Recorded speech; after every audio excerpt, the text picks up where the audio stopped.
हाँ, good evening everyone. Clear है सबको? Please respond fast. हाँ, चलो। तो बस कुछ लेक्चर ही बाकी है, बाद में ये लेसन खत्म हो जाएगा। तो इलेक्ट्रोमैग्नेटिक वेव प्रोपगेशन ने लेसन में सबसे पहले लेक्चर में अपन ने कंटेंट्स वगैरह सब समझ के लिया था। और अभी देखो, electromagnetic wave equation for free space, lossy dielectric, conducting medium में तीनों भी अपने खत्म हो गए। इसके अंदर अपन ने ऑर्डिनरी और फेजर नोटेशन दोनों में भी कर लिया। ऑर्डिनरी और फेजर नोटेशन में डिफरेंस क्या रहता है? ऑर्डिनरी नोटेशन में अपन डेल डेल टी यूज करते हैं, और फेजर नोटेशन में मैक्सवेल की इक्वेशन में डेल डेल टी के जगह पे जे ओमेगा यूज करते हैं। सो this is the basic difference. तो वो करते आते आपको और कॉन्फिडेंस भी आ गया। फिर प्रोपोगेशन कांस्टेंट, अटेन्युएशन कांस्टेंट और फेज शिफ्ट कांस्टेंट, ये भी कंसेप्ट हो गया। तो आज अपन देखते हैं स्किन डेप्थ क्या है, कंसेप्ट ऑफ पावर स्लोप क्या है, और पॉइंटिंग थ्योरम क्या है। राइट। तो ये अपन देखते हैं आज के लेक्चर में। फिर एक लास्ट टॉपिक बचता है, reflection and refraction of electromagnetic wave. तो ये अपन नेक्स्ट लेक्चर में लेके फिर ये लेसन खत्म हो जाएगा। तो देखो, ये जो फर्स्ट लेक्चर था, फर्स्ट लेक्चर के अंदर अपन ने कंटेंट समझ के प्रॉपर्टीज ऑफ इलेक्ट्रोमैग्नेटिक वेव और दो नोट देखा था। पहले नोट में तो जनरलाइज जो इलेक्ट्रोमैग्नेटिक वेव का इक्वेशन है वो देखा था, और सेकंड नोट में अपन ने del del t equals to J omega prove किया था। फिर नेक्स्ट लेक्चर में इलेक्ट्रोमैग्नेटिक वेव का इक्वेशन देखा था फ्री स्पेस में, in both ordinary notation and phasor notation, तो ये ले लिया था। फिर उसके बाद अपन ने कंडक्टिंग मीडियम के लिए इलेक्ट्रोमैग्नेटिक वेव का इक्वेशन बनाया था, फेजर और ऑर्डिनरी नोटेशन बोथ।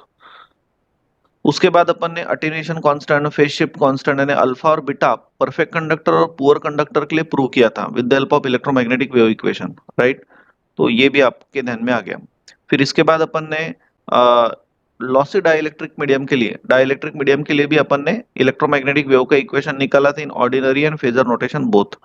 फिर उसके बाद अपन ने बहुत ही important concept as far as university examination is concern, ये क्वेश्चन आने के बहुत चांसेस है, वेव इंपिडेंस वाला, और उसका एक्सप्रेशन भी किया था जो रहता है electric field component upon magnetic field component. तो ये भी आपका बहुत अच्छे से क्लियर हो गया। राइट। जो ईटा की वैल्यू यानी वेव इंपिडेंस की वैल्यू आती है 377 ओहम या तो फिर 120 पाई। तो दो क्वेश्चन ये लेसन के तो बहुत ही ज्यादा इंपॉर्टेंट निकल के आते हैं अभी तक जो पोर्शन हुआ उसमें से। पहला क्वेश्चन कौन सा? इलेक्ट्रोमैग्नेटिक वेव इक्वेशन, दूसरा वेव इंपिडेंस। चलो अब आगे का भी बोल देता हूँ। तीसरा बहुत इंपॉर्टेंट क्वेश्चन जो निकल के आता है वो है पॉइंटिंग थ्योरम, जो अभी ले रहा हूं मैं। और चौथा मोस्ट इंपॉर्टेंट क्वेश्चन जो निकल के आता है वो नेक्स्ट लेक्चर में होने वाला है, दैट इज व्हाट, वो रिफ्लेक्शन रिफ्रैक्शन वाला। ठीक है। चलो आगे बढ़ते हैं। फिर इसके बाद अपन ने न्यूमेरिकल्स देखे थे। राइट। तो ये भी समझ गए आपको। अब न्यूमेरिकल एक दो और है, तो वो मैं आपको इमेजेस भेज दूंगा ग्रुप पे। चलो आगे बढ़ते हैं। अभी नेक्स्ट कंसेप्ट देखते हैं, स्किन डेप्थ। तो ये मैंने लिख के रखा है, छोटा सा कंसेप्ट है, और वैसे ही समझ जाता है तो उतना टाइम बचता है अपना। तो देखो, स्किन डेप्थ यानी डेप्थ ऑफ पेनिट्रेशन, ये टॉपिक कैसा है? जैसे कि कोई भी इलेक्ट्रोमैग्नेटिक वेव है जो कि फ्री स्पेस में प्रोपोगेट हो रही है अलोंग जेड डायरेक्शन। सपोज जैसे कि डायग्राम देखते हो तो यहाँ पे समझ जाता है मैंने जो भी बोला अभी। ये जेड एक्सिस है, Z axis is the axis of propagation of electromagnetic wave. So this is suppose electromagnetic wave which is propagating along z direction, right? And ये इंसिडेंट हो रहे कंडक्टिंग मीडियम के ऊपर। सो this is the boundary of any conducting medium, वहां पे incident हो रही है। तो इंसिडेंट होने के बाद इसका जो स्लोप बनता है ना वो ऐसा बनता है, एक्सपोनेंशियली डिके इसको बोलते हैं अपन। तो यहाँ पे जो e raised to minus alpha Z represent करता है attenuation of the signal to conducting medium. Now what do you mean by the word attenuation? Attenuation का मतलब होता है डिक्रीज इन एम्पलीट्यूड। जैसे कि अगर आप में अटेन्युएशन शब्द का मतलब अगर आपको मैं क्लियर करता हूँ, इनिशियली मैं अगर बोल रहा हूँ तो मेरा आवाज जो है, सामने वाला जो स्टूडेंट बैठा है उसको, जैसे कि स्टार्टिंग में कोई बैठा है तो उसको इतना मेरा आवाज मिल रहा है, उसके पीछे वाले को थोड़ा सा कम आवाज आ रहा है, उसके पीछे वाले को और थोड़ा कम आ रहा है, उसके पीछे वाले को और थोड़ा कम आ रहा है, और बहुत ज्यादा डिस्टेंस तक मेरा आवाज फिर धीरे धीरे कम होते जा रहा है। फिर एक लिमिट तक मेरा आवाज आएगा और उसके बाद वो आवाज आना बंद हो जाएगा मेरा, फिर मुझे माइक यूज करना पड़ेगा। Are you understanding? सो यहाँ पे क्या हो रहा है, यहाँ पे डिक्रीज इन एम्पलीट्यूड हो रहा है सिग्नल का। सो डिक्रीज इन एम्पलीट्यूड शब्द का मतलब ही होता है अटेन्युएशन। हेलो, समझ गए क्या सब लोग? डिक्रीज इन एम्पलीट्यूड का मतलब होता है कौन? Attenuation. Isn't it everyone? Yes.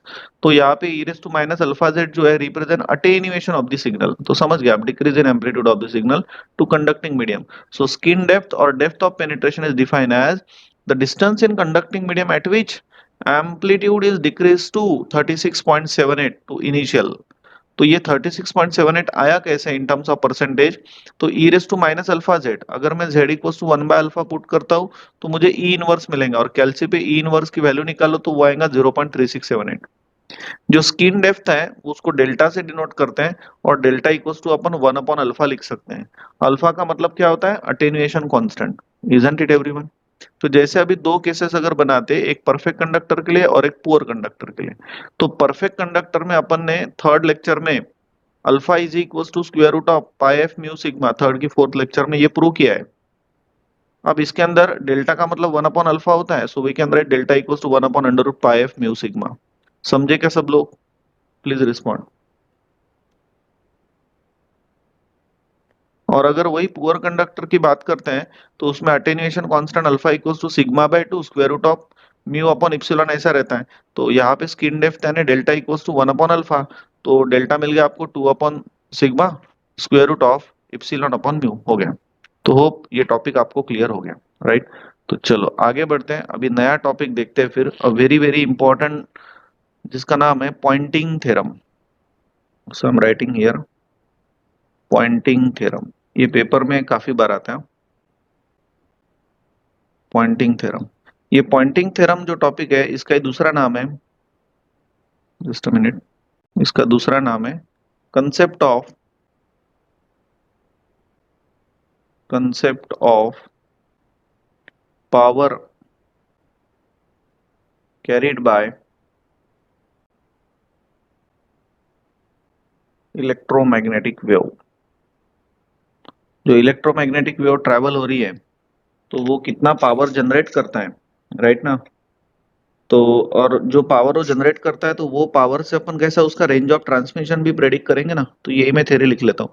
अब इसको आसान शब्दों में बोलूं मैं तो ऐसा बोल सकती हूँ कि Poynting theorem essentially state that difference between the electromagnetic energy entering into any region and electromagnetic energy living into particular region, this both must be equal to the energy, we can say what, converted or dissipated in that region। और जो भी energy मिल रही है आपको different form of energy, often वो energy रहेंगी heat energy. तो ये जो भी पॉइंटिंग थ्योरम का कंसेप्ट है ये पर्टिकुलरली डील करता है पावर पावर कैलकुलेशन के ऊपर।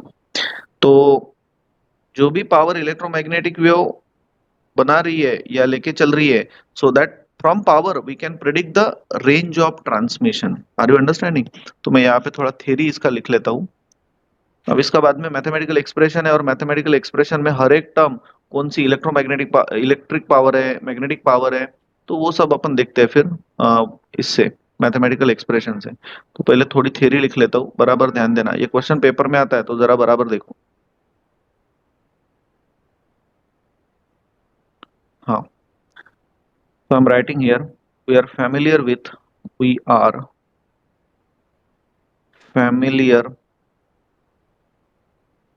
with the wireless communication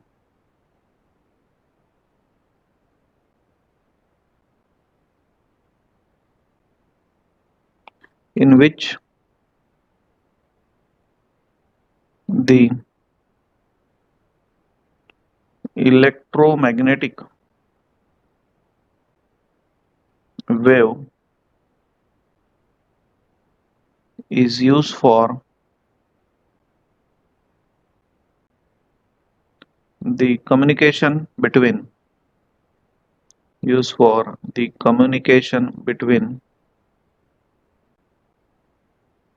the transmitter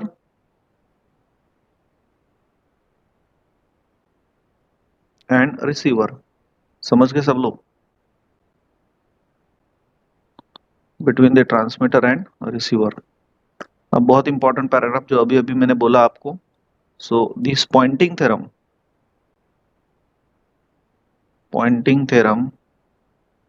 is a concept of is a concept of power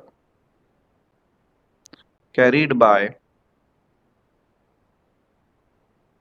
electromagnetic wave, and and from this power we can predict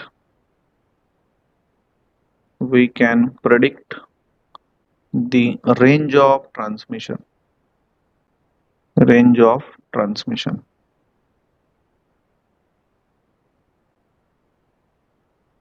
clear है सब लोग?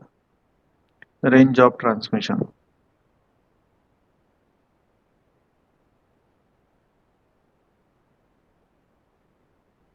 Clear है? अब इसका डेरिवेशन देखो। हाँ बराबर, आपको सब आता है, लेकिन अब कुछ कुछ बातें ऐसी रहती है, ऐसे लिंक नहीं रहती है, ऐसा कुछ ऐसा कि कोई डेरिवेशन आपको टाइम पे देख के जाना पड़ेगा, तो ये डेरिवेशन उसमें से एक है, आपको थोड़ा बहुत ही देख के जाना पड़ेगा।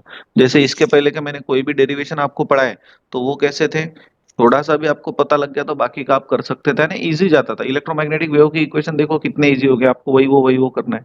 ये थोड़ा सा टाइम पे देख के जाना पड़ेगा। So see carefully now. By Maxwell equation, by, आपको समझ सब जाएगा, लेकिन टाइम पे, एग्जाम के टाइम पे देख के जाना पड़ेगा properly. Bye Maxwell equation. Maxwell equation क्या है?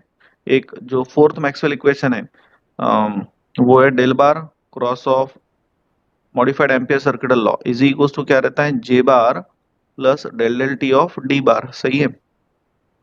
Isn't it everyone? So can I write now J bar equals to, J bar की वैल्यू फाइंड आउट करते तो ये आएगा del bar cross of H bar, समझ गए क्या, minus del del T of D bar. Everyone clear? कुछ नहीं किया, ये सिर्फ उधर लेके गया तो माइनस हो गया ना। हेलो, समझे क्या? Now see what I am doing, I am taking dot product of taking dot product of E bar on both sides। तो अपने को मिलेगा E bar dot of J bar, इसको लगे तो इक्वेशन नंबर 1 दे देते। E bar dot J bar equals to E bar dot of del bar cross of H bar equal minus minus E bar dot of del del T of D bar. समझ गए? इसको equation number 2 दे देते। Clear है सब लोग? अभी देखो, now bye vector expansion formula जो अपन ने यूज किया था इलेक्ट्रोमैग्नेटिक वेव के इक्वेशन निकालने के टाइम पे, बाय वेक्टर एक्सपांशन फॉर्मूला, मैंने इसमें ट्रिक भी दिया था आप लोगों को, तो सेकंड थर्ड लेक्चर में दिया था।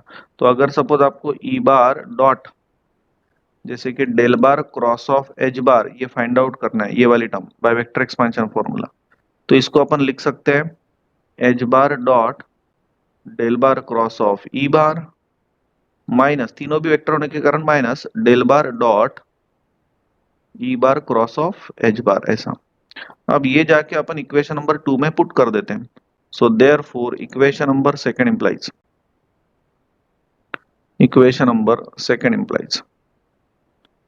ई bar dot of J bar equals to what this, ये आ गया कितना, H bar dot del bar cross E bar minus del bar dot E bar cross of H bar. Clear है सब लोग? And minus E bar into del del T of D bar. समझ गए सब लोग? So equals now H bar dot of, can anyone tell me by Maxwell का तीसरा equation what is del bar cross E bar कितना होता है? Anyone? Del bar cross E bar equals to minus del del T of B bar. Very good, minus del del T of B bar, ऐसा होता है। Minus del bar dot E bar cross H bar, right, and minus, इसको नीचे ले लेता हूं,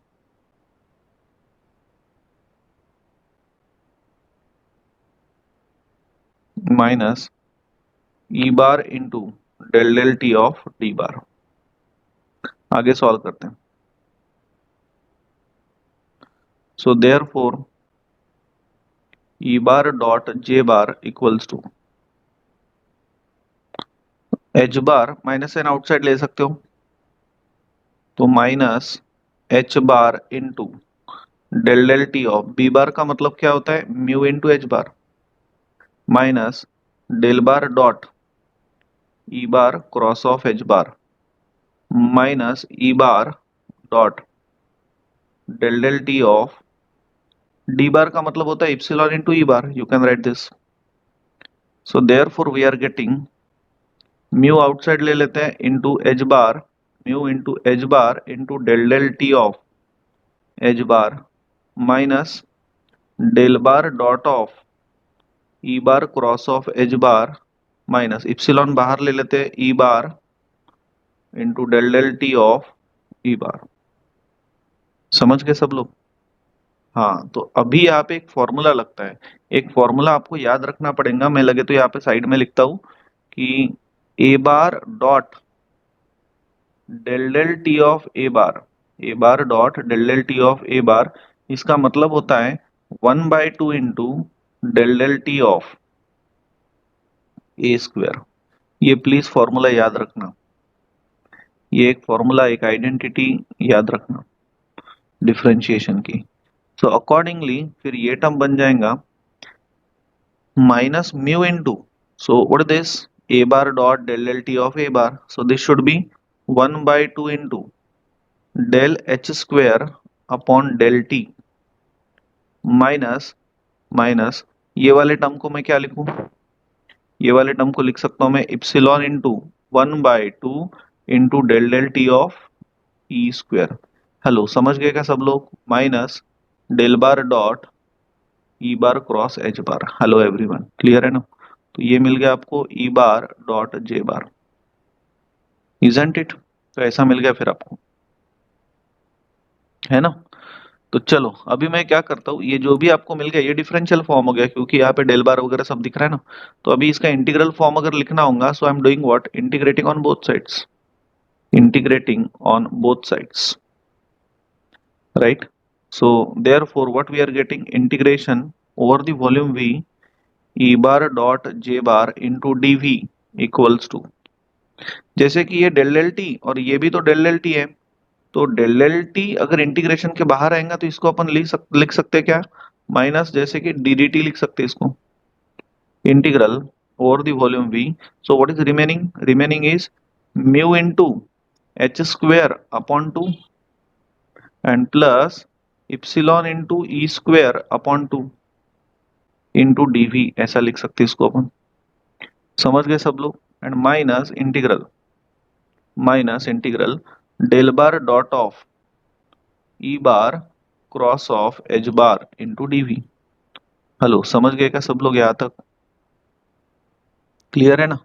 हाँ, तो अभी अगर यहाँ पे वॉल्यूम दिख रहा है तो मैं डाइवर्जेंस थ्योरम अप्लाई करता हूँ। So writing here applying applying divergence theorem, applying divergence theorem. So therefore ये हो जाएगा integral over the volume v E bar dot J bar into D we equals to minus d d t of integral over the volume v mu H square upon 2 plus epsilon E square upon 2, right, into dv equals, sorry, minus minus integral over the, अभी ये surface में convert हो जाएगा, surface S, यहाँ पे आएगा कौन, ई bar cross of H बार, अरे समझ रहे हैं ना, इंटू व्हाट, डीएस। तो ये जो मिल गया वेरी इंपॉर्टेंट इक्वेशन, यही पॉइंटिंग ने प्रूव किया था। So this is what Poynting theorem.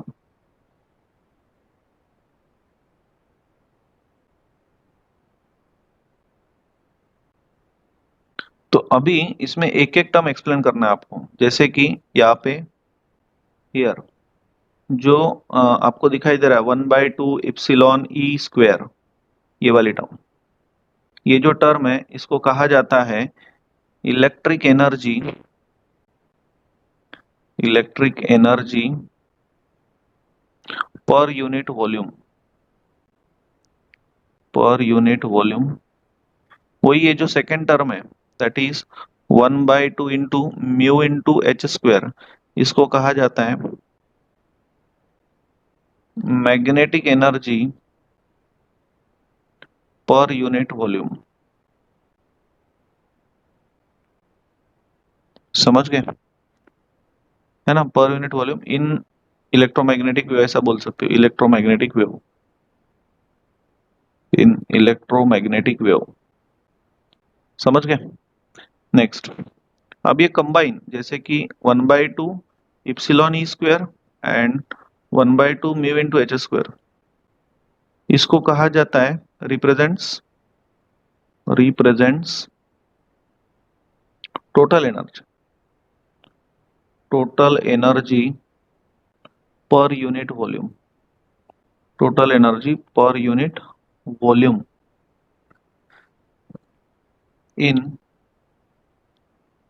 Electromagnetic wave. समझ गए फिर।